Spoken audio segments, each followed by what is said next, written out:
था, लेकिन जब भी दादा मरकाम को कोई भी मंच में आप देखते तो पुराना फटा सिकुड़ा हुआ कुर्ता और धोती को पहने हुए, सिकुड़े हुए धोती को पहने हुए समाज के लिए घूमते रहता था। उन्होंने अपनी समाज की उस पीड़ा को समझी, उस दर्द को समझी, क्योंकि हमारी इतिहास होने के बावजूद आज किसी व्यक्ति को मारने की आवश्यकता नहीं है, उनकी नाम अमर हो गया। ठाकुर जी प्रकार से आप लोग ठाकुर देव खेरोदाई कंकालिन घमसान हरदे लाला लिंगो जंगो कलिकंकालिन, इन सब के नाम को आप जानते हो। किसी ने देखा है ठाकुर देव को? देखे हो कोई ठाकुर देव? कौन सा ठाकुर देव? किसी ने नहीं देखा ठाकुर देव। कौन था, कैसा था, उनका वेशभूषा, उनका रूप कैसा था, नहीं देखा। किसी ने नहीं देखा कि कंकालिन कैसे थी, किसी ने नहीं देखा कि खेरो आया कैसे थी, लेकिन उन्होंने इस समाज के लिए, इस जीव जगत के लिए ऐसा काम कर दिए कि उनके नाम सदियों तक आज भी लिया जाता है। समाज में जिंदा रहना, समाज में जिंदा रहना कोई भी रह सकता है। समाज में जिंदा तो कोई भी रह सकता है, लेकिन समाज के लिए जिंदा रहना वो कोई कोई रहते हैं। और जो समाज के लिए जीते हैं उसी का नाम अमर हो जाता है, उसी का नाम अमिट हो जाता है, उसी का इतिहास अमिट हो जाता है। आज दादा हीरा सिंह मरकाम ने हमारी भूलती हुई इतिहास को, हमारी गिरती हुई स्वाभिमान को उन्होंने फिर से जगाया। अब हमको ये जिम्मेदारी लेनी है, अब हमको ये अपने आप में संकल्प लेना है, ठानना है कि दादा हीरा सिंह मरकाम एक अकेला व्यक्ति पूरा दुनिया को जगा सकता है, तो हम अपने गांव, अपने परिवार को क्यों नहीं जगा सकते? और जब आप जब भी अपने समाज को जगाएंगे, जब आप गुणवाना की 5 वचन का खुद अनुपालन करेंगे, फिर खुद अनुसरण करेंगे। मैं हर मंचों में बोलता हूँ, हर बात बोलता हूँ कि 5 वचन। आज तो कहीं देखने को मिलता है ये पंडा ग्रुप के आदमी है, पंडा जो दल है तो यहाँ नहीं होंगे, लेकिन अधिकतर लोग इधर पीला गमछा बांधे उधर भट्टी में जाके खड़े रहते हैं। ऐसे लोगों को ये याद होना चाहिए गुणवाना का 3रा वचन कि नशा मुक्ति रह के नशा मुक्ति का अभियान चलाना है। ये उनको याद होना चाहिए। जब हम खुद अपने जीवन में गुणवाना की 5 वचन को, दादा मरकाम की सिद्धांत को हम पालन नहीं कर सकते, तो दुनिया को और अपने समाज को, अपने परिवार को क्या बताएंगे गुणवाना के बारे में? इसलिए कहता था किसी को बदलने की जरूरत नहीं, अपने आप को पहले बदलो, अपने सोच को बदलो। और जब आप अपने आप को बदल लोगे,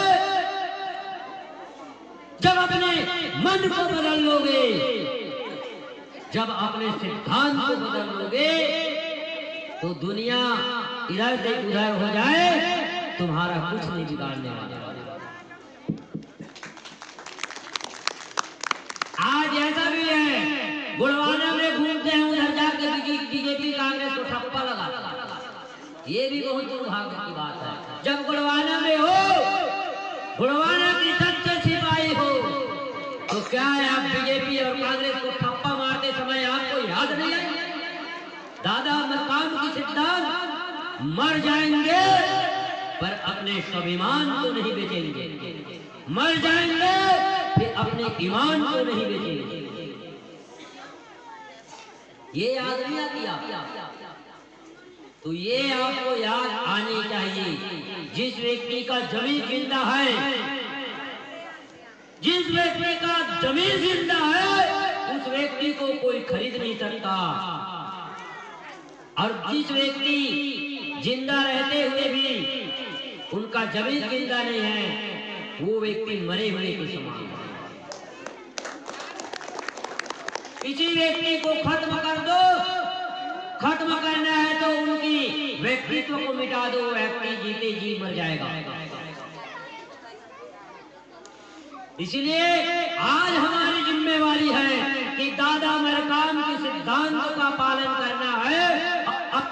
तो दादा मरकाम को संदेश है, दादा मरकाम को बताए हैं, इनको हमको घर घर जाके बताना होगा, अपने परिवार को, अपने समाज को बताना होगा, जगाना होगा। दूसरे कान ले निकाल दे, ऐसे वाली भी बात होती है। मंच में भाषण सुन लिए के बाद पूछोगे तो कोई पता नहीं। मैं अधिकतर अभी नया जनरेशन के भाई लोग हैं, उनसे मैं जब बैठते हैं तो हम कुछ चर्चा करते हैं। पहले जमाना अलग था, जिस समय गुणवाना मिशन शुरू हुआ, उस समय मंचों में जाते थे, गुणवाना का कैसेट नहीं मिलता था, गुणवाना का झंडा नहीं मिलता था, गुणवाना की गुंडी की सुनने को नहीं मिलता था। गुणवाना के बारे में जानना है तो गुणवाना की सम्मेलन और सभा में जाना पड़ता था। गुणवाना की सभा और सम्मेलन में जाकर के सुनते थे गुणवाना की बात को, गुणवाना की इतिहास को, गुणवाना की परंपरा को, और आके अपने घर में बताते थे। आज वैसे भी है कि हम 1980 से जुड़े हैं, 1995 से जुड़े हैं, तो 1975 से जुड़े हैं गुणवाना मिशन में, आज के जुड़े हैं रखा बताई, ऐसे कहने वाले भी लोग हैं। तो उन लोगों को भी मैं ये बता देना चाहता हूँ, 1980 से जुड़े रहने से कुछ नहीं होगा। कल जुड़े हैं बच्चे, उस समय हम 1980 क्या 2000 से जब जुड़े, उस समय हमारे पास संसाधन नहीं थी गुणवाना की बात को जानने के लिए। जो बात को हम 1980 से जुड़े हुए हैं व्यक्ति 2022 तक नहीं जान पाए, उस बात को 2 महीना पहले जुड़े हुए कोई भी बालक, पढ़े लिखे बालक जान जाता। ऐसा क्यों? ऐसा इसलिए क्योंकि ये संसाधन उपलब्ध हो गया। पहले गुणवाना की बात जानने के लिए पढ़े लिखे होना पड़ता था, सम्मेलन में जाना पड़ता था। अब कोई सम्मेलन में जाना नहीं पड़ता, ये मोबाइल में खींच रहे हैं, घर बैठे कोई भी बच्चे, पढ़े लिखे बच्चे अपने मोबाइल में मेरे बात को सुन रहे हैं। संसाधन, इसलिए आज जिस जनरेशन में है हम निगेटिव बात करना भूल जाइए आप। और जो पढ़े लिखे नौजवान साथी जो गुणवाना के इतिहास को सोशल मीडिया के माध्यम से गुणवाना के इतिहास को वर्तमान में पढ़ रहे हैं, उनसे आप पूछिए इतिहास, आप भले पुराने क्यों ना हो, आप उतना दिन से जुड़े थे, उस समय संसाधन नहीं था, अब संसाधन की समय है। आज 2 महीना पहले जुड़े बच्चे हमको पूरा इतिहास गुणवाना की बता सकता है। दादा हीरालाल मरकाम कौन है, आप उतना दिन से जुड़े हो, आप उनकी हिस्ट्री को नहीं जानोगे। लेकिन 2 महीना पहले जुड़े हैं, वो अपने गूगल में सर्च करके, यूट्यूब में देख करके वो दादा हीरालाल मरकाम कौन है वो बता देगा। तो सबसे बड़ी व्यक्ति का उम्र नहीं होता, सबसे बड़े व्यक्ति मेहनत क्या किया ये कोई मायने नहीं रखता। 2 किसान हुए, एक किसान बहुत दिनों से 10 साल पहले उस बंजर भूमि को जोत करके हल में जोत करके वो फसल उगा रहा है। एक किसान 1 वर्ष पहले सिड्री लाया, ट्रैक्टर लाया, उसको पूरा उलट करके वैज्ञानिक टेक्निक से खेती करके उसी में उससे ज्यादा पैदावार ला देता। हमको ये नहीं देखना है कि कौन कितना दिन से जुड़ा है, कौन क्या कर रहा है, हमको ये जानना है उस व्यक्ति के पास कितना बड़ा ज्ञान है और वो व्यक्ति समाज के लिए क्या कर सकता है। समाज के लिए किया गया समर्पण भाव के कार्य को नाम याद रखा जाता है। आज दादा मरकाम को हम याद कर रहे हैं, क्यों कर रहे हैं याद उनको? क्योंकि उन्होंने 40 साल भूखे रह करके, कई मंचों में हम देखे हैं कि उनके सोने की व्यवस्था नहीं होता, अपने एक बांधा हुआ धोती को, पगड़ी बांधा हुआ धोती को ओढ़ के कई मंचों में सो जाता था। कई दिनों तक उन्होंने समाज के लिए समर्पण किया, सेवा किया, इसलिए उसका नाम तो लिया जाता है। उनके उनके पास वो ज्ञान था और उन्होंने इस समाज को पुनः स्वाभिमान की बात को बताई, इसलिए आज हम उनको याद करते हैं। तो आदमी का उम्र बड़ा नहीं होता। बिरसा मुंडा को आप सभी जानते हो। बिरसा मुंडा 25 वर्ष की उम्र में उनका क्रांति करके आंदोलन करते हुए वो शहीद हो गए। अब आप बताइए, 25 वर्ष तक वो खुद जीवित रहा, उन व्यक्ति ने क्या ऐसे कर दिया कि उसका नाम इतिहास में, स्वर्णिम इतिहास में। आज 25 साल के बच्चे को आप देखोगे क्या कर लेगा, 25 साल के बच्चे कहोगे, लेकिन बिरसा मुंडा ने टोटल कुल मिला के 25 वर्ष दिया और आज उसका इतिहास स्वर्णिम अक्षर में और सम्मान के साथ दिया जाता है। क्योंकि किसी व्यक्ति का कौन है क्या है ये नहीं मायने रखता, उन व्यक्ति ने समाज के लिए क्या किया, समाज के लिए उसका योगदान का क्या रहा, ये मायने रखता है। इसलिए आप सभी को मैं करबद्ध सेवा जोहार करूंगा, विनती करता हूं कि आप सब नौजवान साथी अपने गुणवाना मिशन को गांव-गांव तक, घर-घर तक आगे बढ़ाइए। अब फालतू टाइम पास करने के उद्देश्य से नहीं, गुणवाना मिशन को आपको आगे बढ़ाना है, टाइम पास करने का ये साधन नहीं है। गुणवाना मिशन को आप गंभीरता से लीजिए, क्योंकि आपकी इतिहास खतरे में है, आपकी भाषा खतरे में है, आपकी परंपरा खतरे में है, आपकी संस्कृति खतरे में है, आपकी प्रेम खतरे में है और आपकी समाज खतरे में है। हमें टाइम पास और मजाक करने की अभी फुर्सत नहीं है। हमको अपनी मिशन को गंभीरता से चलानी होगी, अपने मूवमेंट को सक्रियता से चलानी होगी। यहाँ की हम लोग अधिकतर देखते हैं, यहाँ गुणवाना का कार्यक्रम हो गए, यहीं के व्यक्ति आ गए, उधर मोहम्मद अकबर आ गए तरे गांव में, उधर भी हमारे व्यक्ति चले गए नाश्ता खाने के लिए। फिर हमारे इधर गला फाड़ फाड़ के चिल्लाने से क्या मतलब, क्या मतलब हुआ? संस्कृति, भाषा, इतिहास, धर्म और परंपरा संरक्षित तब रहेगा जब आपके हाथों में सत्ता की चाबी होगी। आज जिस गुणवाना व्यवस्था की, प्राचीन व्यवस्था की बात करते हैं, सोने की सिक्के चलाने वाली इतिहास की बात करते हैं, 88 पीढ़ी शंभू की राज सत्ता की बात करते हैं, जिस शासन में, जिस समय में शेर और गाय एक घाट में पानी पीता था, उस इतिहास की बात करते हैं। तो वह इतिहास इसलिए था और वह इतिहास इसलिए लिखा गया क्योंकि राज सत्ता की चाबी हमारे हाथों में। हमारी परंपरा इसलिए महान मानी गई, हमारी इतिहास इसलिए महान लिखा गया क्योंकि हमारी राज सत्ता थी। आज जबरन हमारे लोगों को ईसाई बनाई जा रही है, जबरन हमारे लोगों को कोई अन्य पंथ में, चाहे हनुमान जय हनुमान हो, कबीर पंथ हो, कई धर्म में बांटा जा रहा है। क्यों? क्योंकि इस समाज की संरक्षण करने वाला सत्ता में नहीं है, इस समाज की बात करने वाला सत्ता में नहीं है। आज हमारी भाषा प्राचीन है, गोंडी भाषा विश्व की प्राचीन भाषा है और प्राचीन भाषा होने के बावजूद भी भारतीय संविधान की 8वीं अनुसूची में उसको मान्यता नहीं दी जा रही है। क्यों? क्योंकि गोंडी भाषा को सम्मान करने वाला व्यक्ति, गोंडी भाषा को की बात करने वाला व्यक्ति सत्ता में नहीं है। सत्ता में आज तक बीजेपी और कांग्रेस रही है।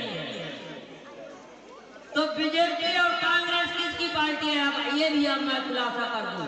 अब आप हमारे लोग ये हमारे समाज में है वोट दे देते हैं, ये कहते हो। आपको समाज नहीं देखना है, आपको ये देखना है क्योंकि वो गुलाम है कि आजाद है। गुलाम व्यक्ति आपकी बात नहीं करेगा और जो बीजेपी और कांग्रेस में जो गोंड समाज के लोग जुड़े हैं, जो आदिवासी समाज के लोग जुड़े हैं, वो बीजेपी और कांग्रेस के पट्टाधारी गुलाम है, उसके पालतू हैं। और जो गुलाम है वो गुलाम व्यक्ति कभी क्रांति नहीं कर सकती। ये दादा हीरा सिंह मरकाम बोलता। इसलिए आपको उस समय वोट देते समय ये भी देखना है कि वो गुलाम है कि आजाद है। एक जंगल का शेर और एक पिंजरे का शेर। जंगल का शेर अपने हिसाब से चलेगा, लेकिन पिंजरा का शेर तो दोनों है, एक आजाद गोंड और एक बीजेपी और कांग्रेस की गुलाम गोंड। गुलाम गोंड वही हालत पिंजरे में कैद पालतू शेर की तरह है, जो उसकी मालिक उसको बैठ बोलेगा तो बैठेगा, उठ बोलेगा तो उठेगा, और खा बोलेगा तो खाएगा। तो वैसा गुलाम जो जिंदगी भर किसी दूसरे के इशारे में चलता है, वो आपकी बात क्या रखेगा। और आज हमारे साथ यही हो रहा है। छत्तीसगढ़ में 32 विधायक होने के बावजूद जब आरक्षण खतरे में आई, आरक्षण की कटौती हो गया, इसमें बहुत बड़ी लोगों की एक सोच है, आरक्षण के बारे में नहीं जानते। 32% आरक्षण को हाई कोर्ट ने अमान्य किया, ऐसे बोलते हैं। ये गलत है। ये जो गलत है, हमारे लोगों को गलत बताया जाता है कि 25% आरक्षण को अमान्य किया हाई कोर्ट ने, ऐसे बोलते हैं। माननीय उच्चतम न्यायालय ने सिर्फ एक केस के जजमेंट में ये कहा कि रिजर्वेशन का कोटा 50% होना चाहिए, यहाँ 58% है, 8% असंवैधानिक है। उन्होंने ये नहीं कहा कि एसटी को 32% आरक्षण मिल रहा है वो गलत है, ये नहीं कहा। उन्होंने ये कहा कानून के दायरे में कि 32% आरक्षण के बारे में नहीं बोला। उन्होंने कहा छत्तीसगढ़ राज्य सरकार 58% रिजर्वेशन दिया है, उस रिजर्वेशन असंवैधानिक है, क्योंकि रिजर्वेशन का कोटा 50%। ये बस सिर्फ पता। लेकिन इसका फायदा उठाते हुए कांग्रेस की कपटी सरकार, जिसको आप काका काका बोलते हो, वो काका काका किसी का नहीं है, फालतू की घोषणा लगा। तो उन्होंने इस राज्य के आदिवासियों की, आंदोलित आदिवासियों की क्रांति को और अपनी रोटी सेकने के लिए कहे हंसा संघ बकुला तरने, यानी हंसा संघ बकुला तरने के लिए उन्होंने क्या किया भाई, 32% सबको परसेंट मिला था, करना था तो एससी को जितना मिला था उनका भी करता, ओबीसी का भी करता, एसटी का भी करता, सबका आधा आधा कट के 50% बकायदा करता।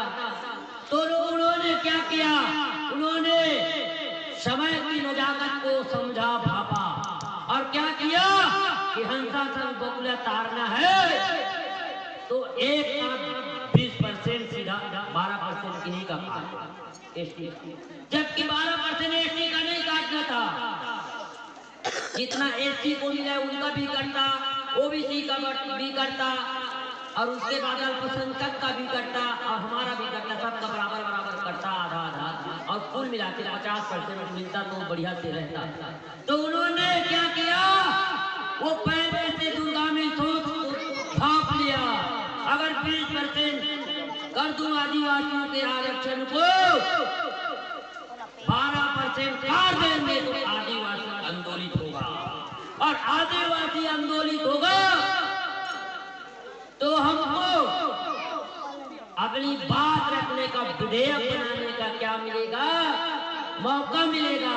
और हम ऐसे विधेयक बनाएंगे कि ओबीसी को भी 27 दे के अपना भी काम निकाल लड़ेंगे ये लोग, और फायदा हमारा भी संग में हो जाए, हंसा संग में बकुला तरफ। ये जो दूरगामी सोच, जो इनकी कूटनीतिक जो सोच, ऐसे सोच से आपको बचना है। और आज वो भी राज्यपाल के पास जाके अटक गया, अब वहां दम पेश हो रहा। यानी कुल मिला के मैं ये कहता हूं भैया, अभी जब रिजर्वेशन की बात आई रिजर्वेशन में 29 विधायक बना है। जब आरक्षण को एसटी का 12% काट दिए तो 29 में से 4 विधायक का विधायकी खत्म कर दो भाई, वो भी आरक्षण से बना है, 32% आरक्षण। ये विधायकी खत्म नहीं करता, क्यों नहीं करता? जब आरक्षण से 32% आरक्षण से विधायक बने हैं तो आधा विधायक को भी खत्म कर दो, 32 से 20 कर दिए हो तो ऐसा नहीं करेंगे। और अभी जो भी सरकारी भर्तियां में जो निकलने वाली जो नौकरियां हैं, भर्तियां हैं, उसमें आपके आरक्षण के रोस्टर नियम को हटा दिया जो 20% के हिसाब से दिया। तो इस प्रकार से इनकी मंशा हमेशा हमारी लोगों को दबाने की मंशा रही है, दबाने की इनकी आदत रही है। ये नहीं चाहिए, क्योंकि आप पुराना इतिहास खोल करके देख लीजिए, पूरे इतिहास में हमारे लोगों को दबाया गया है। देश आजाद हुए बोलते हो, लेकिन ऐसा लगता है कि हमारे लोग आज आजाद ही नहीं हुए। चलिए अब और ज्यादा नहीं बोलूंगा।